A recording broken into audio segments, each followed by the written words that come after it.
Hey guys, welcome back to One Stop Biology. तो guys, आज के वीडियो में हम कुछ साइटोस्केलेटन जो है उसके बारे में पढ़ेंगे, जो सेल को बेसिकली स्ट्रक्चर को सपोर्ट देता है ना।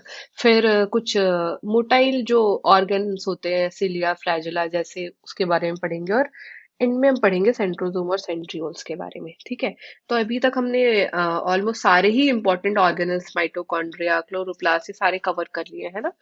अभी हमारे पास सिर्फ ये साइटोस्केलेटन कवर करना रह गया, और उसके बाद हमें कवर करना है न्यूक्लियस। तो स्टार्ट करते हैं साइटोस्केलेटन से। गाइस, इसके पहले कि मैं स्टार्ट करूं, मैं आपको जरूर से वापस से रिमाइंड कराऊंगी कि अगर आपको ये वीडियो अच्छा लगा तो इसको लाइक जरूर कीजिएगा, शेयर कीजिए फ्रेंड्स के साथ। और अगर आप नए हैं चैनल पे तो चैनल को सब्सक्राइब जरूर कीजिए, सो दैट आपको सारे अपडेट्स मिलते रहें। और आपका फीडबैक मुझे जरूर दीजिए कि आपको ये वीडियो अच्छा लगा, नहीं अच्छा लगा, क्यों नहीं अच्छा लगा। अगर आप चाहते हैं कि मैं किसी तरीके से इम्प्रूव करूं, सो दैट आपको और बेटर अंडरस्टैंड हो ये सारे टॉपिक्स, मुझे बताइएगा जरूर। मैं आपकी कमेंट्स का वेट करूंगी। सो गाइस, स्टार्ट करते हैं साइटोस्केलेटन से। साइटोस्केलेटन बेसिकली, जैसे कि नाम ही सजेस्ट करता है, साइटो मतलब सेल, और स्केलेटन मतलब कि फ्रेमवर्क, है ना। तो साइटोस्केलेटन जो है, क्या है कि एक जो नेटवर्क होता है, इलेबोरेट नेटवर्क होता है स्ट्रक्चर का। कैसा स्ट्रक्चर? Filamentous structure. और किस चीज का बना हुआ? प्रोटीन का बना हुआ, है ना। तो एक इलेबोरेट नेटवर्क है फिलामेंटस प्रोटीनेशियस स्ट्रक्चर। ठीक है। जो कि साइटोप्लाज्म में प्रेजेंट रहता है। ठीक है। क्या है? इसी को जो है हम कलेक्टिवली बोलते हैं साइटोस्केलेटन। क्या है? एक इलेबोरेट नेटवर्क है। किस चीज का? फिलामेंटस, फिलामेंट के जैसा, प्रोटीन का बना हुआ, प्रोटीनेशियस स्ट्रक्चर है। इसी को हम बोलते हैं कलेक्टिवली साइटोस्केलेटन। और कहाँ पर होता है? साइटोप्लाज्म में, है ना। फंक्शन क्या होगा साइटोप्लाज्म का? जो है, बहुत सारे फंक्शंस होंगे, है ना। पहला फंक्शन होगा मैकेनिकल सपोर्ट देना सेल को। मैकेनिकल सपोर्ट देना सेल को पहला फंक्शन हो गया। दूसरा है, बहुत सारे केसेस में मोटिलिटी देना। मोटिलिटी देना भी फंक्शन हो गया।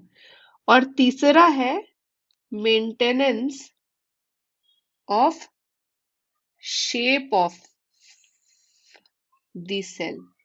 सेल के शेप को मेंटेन करना भी इनका फंक्शन होता है। तो ऐसा फिलामेंटस प्रोटीन स्ट्रक्चर का नेटवर्क, ठीक है, ऐसे फिलामेंटस स्ट्रक्चर का नेटवर्क जो कि साइटोप्लाज्म में प्रेजेंट होता है, और वो सेल को मैकेनिकल सपोर्ट दे रहा है।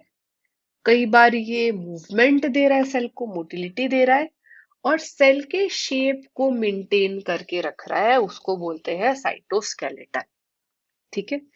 दूसरा जो हमने पढ़ना है वो है सीलिया और फ्लैजेला।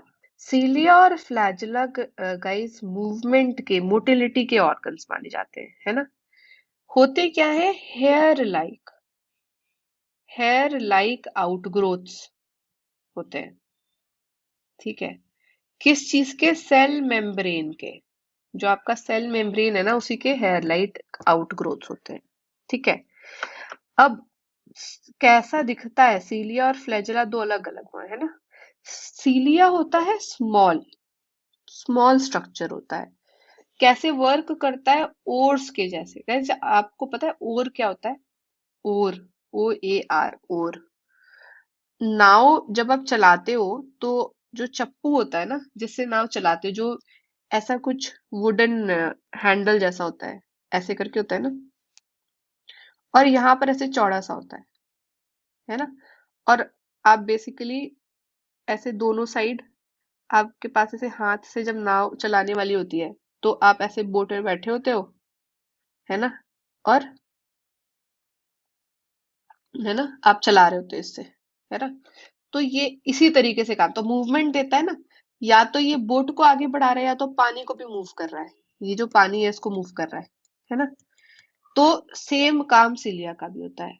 ये या तो सेल को मूव कर रहा है ना, या तो सेल का मूवमेंट है और या तो जो सराउंडिंग फ्लूइड है उसको मूव कर रहा है, या तो जो सराउंडिंग फ्लूइड है उसको मूव कर रहा है। तो ओर का काम करता है, छोटे छोटे ब्रिसल्स जैसे होते हैं ना गाइस, जैसे आपके कोम्ब में ब्रिसल्स होते हैं ना, है ना, या ब्रश में ब्रिसल्स होते हैं, वैसा होता है इसलिए। अब अगर फ्लैजिला की बात करें, अगर फ्लैजिला की बात करें तो फ्लैजिला लंबा होता है, लॉन्गर होता है, और किस लिए रिस्पॉन्सिबल होता है? सेल मूवमेंट के लिए। अब गाइस आप प्रोकैरियोटिक सेल, बैक्टीरिया का जो फ्लैजिला देखा था और यूकैरियोटिक फ्लैजिला, दोनों में डिफरेंस होगा स्ट्रक्चरल, है ना। अब अगर आप सिलिया और फ्लैजिला का स्ट्रक्चर देखेंगे इलेक्ट्रॉन माइक्रोस्कोप में, तो एक तो आपको दिखेगा कि वो ना प्लाज्मा मेम्ब्रेन से कवर्ड होते हैं, ठीक है। जो कोर होता है सिलिया और फ्लैजिला का, उसको बोलते हैं एक्सोनीम। क्या बोलते हैं? एक्सोनीम, ठीक है। एक्सोनीम में ना बहुत सारे माइक्रोट्यूब्यूल्स होते हैं। क्या होते हैं? माइक्रोट्यूब्यूल्स होते हैं, जो कि एक एक्सिस पकड़ लो आप, मान लो ऐसे है सिलिया, ठीक है। तो ये जो एक्सिस है ना, इसके पैरेलली रन करते हैं ये माइक्रोट्यूब्यूल्स, इसके पैरेलली रन करते हैं ये माइक्रोट्यूब्यूल्स, ठीक है। अब अगर आप डायग्राम देखेंगे तो कुछ ऐसा स्ट्रक्चर होता है सिलिया या फ्लैजिला का, कुछ ऐसा स्ट्रक्चर होता है। तो होगा क्या? 9 पेयर होता है पेरिफेरल माइक्रोट्यूब्यूल का। तो आप ये काउंट कर लीजिए, 1 2 3 4 5 6 7 8 9, 9 पेयर ऑफ डबलेट्स, ठीक है। 9 पेयर ऑफ डबलेट्स हो गए पेरिफेरल माइक्रोट्यूब्यूल, ठीक है। पेरिफेरी पे है, रेडियली अरेंज्ड है, सर्कल में अरेंज्ड है। और एक पेयर होता है सेंट्रली लोकेटेड। तो ये जो आपको एक पेयर दिख रहा है, ये सेंट्रली लोकेटेड माइक्रोट्यूब्यूल्स है। तो एक्सोनीमल अरेंजमेंट इसीलिए बोलते हैं कि 9+2 एरे होता है, 9 पेरिफेरल और 2 सेंट्रल होते हैं, ठीक है। तो ये तो हो गए माइक्रोट्यूब्यूल्स। अब आपका जो सेंट्रल ट्यूब्यूल है ना, वो कनेक्टेड है ब्रिज से। तो ये जो आपको दिख रहा है, ये है ब्रिज। ये क्या है? ब्रिज से कनेक्टेड है, देखिए इस, है ना। और एक सेंट्रल शीथ, तो ये जो आपको रेड कलर का शीथ दिख रहा है ना, जिससे कनेक्ट ये ढके हुए हैं, ये जो आपको दिख रहा है ना, ये सेंट्रल शीथ से ढके हुए हैं बेसिकली, ठीक है, इनक्लोज्ड है, ठीक। अब ये जो सेंट्रल शीथ है, वो जो आपके पेरिफेरल ट्यूब्यूल्स हैं, इसके एक स्पोक से कनेक्टेड है। ये जो दिख रहा है ना, इससे सेंट्रल शीथ कनेक्टेड है, ठीक है। इसको बोलते हैं रेडियल स्पोक। इसको क्या बोलते हैं? रेडियल स्पोक, ठीक है। तो 9 रेडियल स्पोक है, ये काउंट कर लीजिए एक बार, 1 2 3 4 5 6 7 8 9, 9 रेडियल स्पोक है, ठीक है। अब पेरिफेरल डबलेट्स पे आते हैं। ये जो पेरिफेरल माइक्रोट्यूब्यूल्स है, ये भी आपस में इंटरकनेक्टेड है। ये दिख रहा है यहाँ पर कनेक्शन, ये क्या है? ये भी इंटरकनेक्टेड है। इस कनेक्शन को बोलते हैं इंटर डबलेट ब्रिज। इसको क्या बोलते हैं? इंटर डबलेट ब्रिज, ठीक है। अब एक बार बाकी भी हम लेबल कर देते हैं। ये तो हमारा हो गया प्लाज्मा मेम्ब्रेन। हमने क्या बोला कि प्लाज्मा मेम्ब्रेन होता है ना। सेंट्रल माइक्रोट्यूब्यूल हो गए ये एक पेयर, सेंट्रल माइक्रोट्यूब्यूल, और 9 pair of doublets peripheral microtubule. ये क्या है? डबलेट्स, डबल है ना, डबलेट्स में प्रेजेंट है, ठीक है। तो पेरिफेरल माइक्रोट्यूब्यूल हो गए डबलेट्स। ये हो गया गाइस स्ट्रक्चर सिलिया और फ्लैजेला का। ठीक है। अब सीलिया और फ्लैजेला जो है ना वो डायरेक्ट सेल से नहीं जुड़े होते, वो एक सेंट्रियोल जैसा स्ट्रक्चर होता है, बेसल बॉडी जिसको बोलते हैं, उससे जुड़े होते हैं सेल से। ठीक है, उसी से निकलते हैं बेसिकली। ठीक है। तो आप मान लो ये एक फ्लैजेला ये सेल से निकला है, तो यहाँ पर जो है ना वो एक बेसल बॉडी से मर्ज हो रहा है। ठीक है। वही होती है सेंट्रियोल, उसको बोलते हैं। वही सेंट्रियोल और सेंट्रोजोम हम पढ़ेंगे अब। ठीक है। ये लास्ट पढ़ेंगे फिर आपकी छुट्टी। अब सेंट्रोजोम पहले देखते हैं। सेंट्रोजोम एक ऑर्गेनल है। इसके अंदर दो सिलिंड्रिकल स्ट्रक्चर होते हैं। तो आप ऐसा मान लीजिए कि एक ऑर्गेनल है, इसके अंदर दो सिलिंड्रिकल स्ट्रक्चर है, जैसे अंदर जा रहे हैं। ठीक है। ये जो सिलिंड्रिकल स्ट्रक्चर है इनको ही बोलते हैं सेंट्रियोल्स। ठीक है। इनको ही बोलते हैं सेंट्रियोल्स। सेंट्रियोल्स जो है ना वो सराउंडेड होते हैं किस चीज से? एमॉर्फस पेरिसेंट्रिकुलर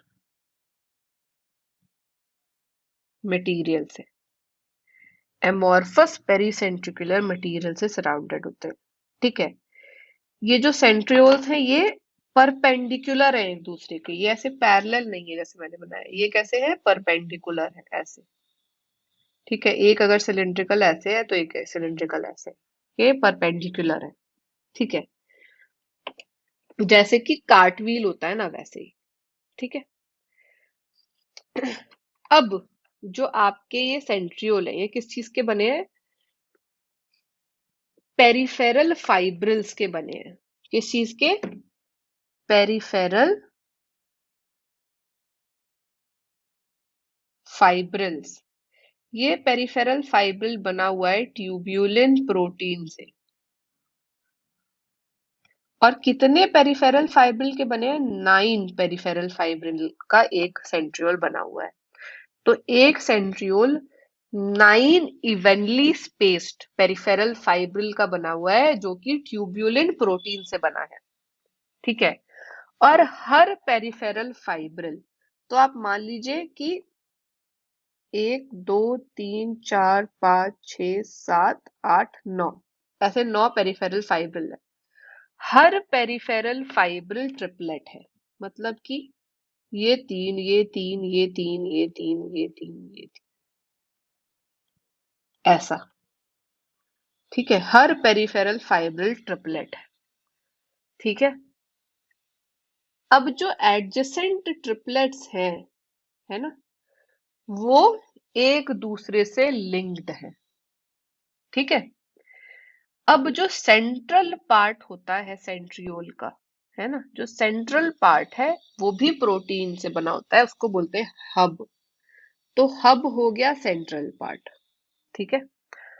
और हब जो है वो पेरिफेरल जो आपके ट्यूब्यूल्स है, जो ट्रिपलेट्स है, उनसे कनेक्टेड होता है स्पोक से। जैसा हमने सिलिया फ्लैजेला के केस में देखा था ना, वैसा ही रेडियल स्पोक से कनेक्टेड होता है, वो भी प्रोटीन का बना हुआ है। ठीक है। तो ये हो गया आपका कैसा दिखता है सेंट्रियोल। अब सेंट्रियोल जो है उसका काम क्या है? यही सेंट्रियोल जो है वो फॉर्म करता है बेसल बॉडी। क्या फॉर्म करता है? Basal body of cilia and और फ्लैजेला। तो जो बेसल बॉडी की हम बात कर रहे थे जब हम सीलिया फ्लैजेला पढ़ रहे थे, वो बेसल बॉडी यही सेंट्रियोल की बनी होती है। ये स्पिंडल फाइबर, तो गाइस आगे आप जब सेल डिवीजन पढ़ेंगे ना तो आप पढ़ेंगे स्पिंडल फाइबर्स, स्पिंडल अपैरेटस, है ना। तो ये स्पिंडल फाइबर जो है उसका भी बेसल बॉडी बनाता है। ठीक है। जो कि स्पिंडल अपैरेटस बनाता है सेल डिवीजन के टाइम पर। अगेन बहुत इंपॉर्टेंट रोल है सेंट्रियोल का, है ना। तो ये तो गाइस हो गए आपके 3 ऑर्गेनल्स डिफरेंट जो हमें इसमें पढ़ने थे। नेक्स्ट वीडियो में हम कवर करने वाले हैं पूरी तरीके से न्यूक्लियस, और मोस्ट प्रॉब्ली वो हमारा जो है लास्ट वीडियो होगा इस चैप्टर का। उसके बाद हम नेक्स्ट चैप्टर शुरू करेंगे जो कि है आपका बायोमोलिक्यूल्स। अगेन बहुत ही इंपॉर्टेंट चैप्टर है। ठीक है। तो आई होप आपको ये तीनों ऑर्गेनल्स, उनका स्ट्रक्चर बेसिक अच्छे से समझ में आया होगा। अगर आया है तो गाइज लाइक जरूर कीजिएगा वीडियो को, अपने फ्रेंड से शेयर जरूर कीजिएगा। अगर आप नए हैं तो चैनल को सब्सक्राइब जरूर कीजिएगा और बेल आइकन जरूर प्रेस कीजिएगा। और गाइज अगर आपको कोई भी डाउट है इन स्ट्रक्चर्स में तो मेरे से पूछिएगा जरूर, आप मुझे कमेंट करके पूछ सकते हैं। इस वीडियो पे कमेंट कर दीजिए अगर आपको कोई डाउट है जब आप देख रहे हैं तो, या तो आप मुझे व्हाट्सएप पर भी मैसेज करके डाउट्स पूछ सकते हैं। व्हाट्सएप नंबर मैंने इस वीडियो के डिस्क्रिप्शन में दिया हुआ है। बट जरूर से आप कमेंट करके बताइएगा कि आपको ये वीडियो कैसा लगा, मैं आपके कमेंट्स का वेट करूंगी गाइज। चलिए तो ठीक है, मिलते हैं नेक्स्ट वीडियो में। Thank you guys, bye bye.